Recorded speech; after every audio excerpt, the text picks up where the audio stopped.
आज वो लोग जिन्हें अमेरिका गाड़ियों की चाबियां देने इधर खैबर पख्तूनख्वा में आया है, जिनसे छुप छुप कर सफ़ीरों से, मैंने तो 3 माह पहले कहा था कि ये एब्सोल्युटली नॉट, और जनाब हम नहीं मानते, ये सारा कुछ झूठ है। ये तो रातों रात एम्बेसी के चक्कर लगा रहे हैं कि जनाब हमें थोड़ा सी बात झूठ बोलने दे, हमें कुछ कहिएगा नहीं, हमने कौम को बेवकूफ़ बनाना है। लेकिन ये कौम बेवकूफ़ नहीं बन सकती। इस कौम को अल्लामा खादिम हुसैन रिजवी जैसे रिजाल नजरिया देकर गए हैं। मुकाफ़ात अमल देखें, वो जो पिछले साल इसी 14 अगस्त वाले दिन हमारे लोगों पर तुमने पर्चे काटे थे और उनको जेलों में बंद किया था, ना हमें उसका अफसोस है और हमें ना इस पर ज़्यादा फ़ख्र है, हमें उन शहीदों के खून पर फ़ख्र है कि उनके खून की बरकत से आज हम फिर फैज़ाबाद जा रहे हैं कल, और इंशाअल्लाह वहाँ जाकर बताएंगे कि हम वो नहीं जो कुर्बानियाँ देने से पीछे हट गए, और हम वो भी नहीं जो घरों में जाकर कुर्बानियाँ देने के बाद सो गए। हम वो हैं जो कल भी मैदान में लब्बैक या रसूलुल्लाह का परचम लेकर खड़े थे और ताजदार ख़त्म नबूवत का नारा लगाने के लिए कल भी फैज़ाबाद इंशाअल्लाह जा रहे हैं। और याद रखना, बाबा जी एक जुमला कहते थे, सदा बादशाही मेरे रब की है।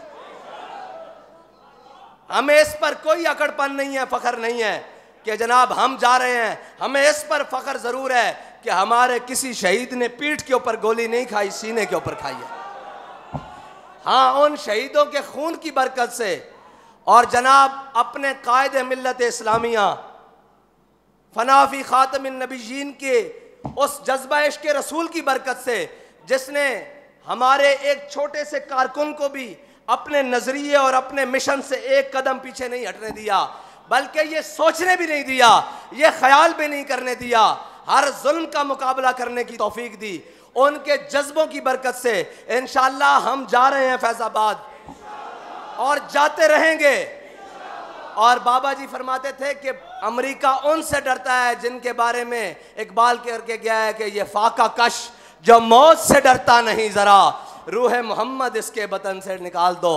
और अब तो मुखालिफ भी ये कहते हैं कि तुम इनको कैसे रोक सकते हो, अगर उन्होंने ऐलान कर दिया है जाने का तो फिर उन्हें सवारियों की ज़रूरत नहीं, वो तो इंशाअल्लाह पैदल भी चल पड़ेंगे, क्योंकि हमारी लाइन बड़ी तोड़ तक जुड़ी हुई है। अगर हमारी रास्ते में सवारियां ख़राब भी हो जाएं, हज़रत अबू खैसमा अंसारी की तरह, हज़रत अबू ज़र गफ़ारी की तरह, तो हमारे बड़ों ने सवारियों का इंतज़ार नहीं किया, पैदल चल पड़े।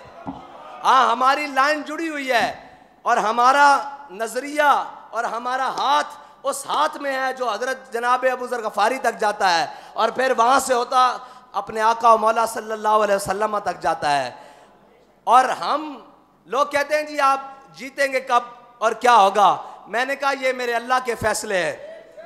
वो हर चीज़ घुमा घुमा कर एक एक को लाकर मैदान में कि ये भी हुजूर के दीन का गद्दार, इसने भी रसूलुल्लाह की नामूस के साथ गद्दारी की, इसने ख़त्म नबुव्वत के साथ गद्दारी की, इसने ख़त्म नबुव्वत के परवानों के ऊपर गोलियां चलाई, इसने जनाब ख़त्म नबुव्वत के परवाने के ऊपर शैल चलाए, इसने ख़त्म नबुव्वत के परवानों के ऊपर जनाब बख्तर बंद गाड़ियाँ चढ़ाई।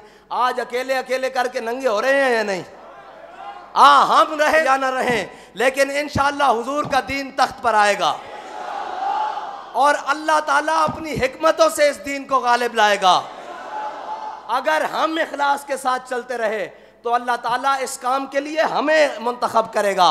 अगर हमारे दिल में कोई दूसरी बात आ गई तो फिर अल्लाह ताला फरमाता है कि अगर तुम फिर गए तो हम कोई और कौम ले आएंगे और तुम्हारी जगह कोई और लोगों को ले आएंगे। इसीलिए हज़रत अबू दरदार रोए थे कि आज अल्लाह ताला ने हमें वक्त दिया है, हमें रोना चाहिए, या अल्लाह हमें उस जिल्लत से बचाई कि हमारी जगह तो हमें तू मुस्तरद करके कोई और लोगों को ले आए।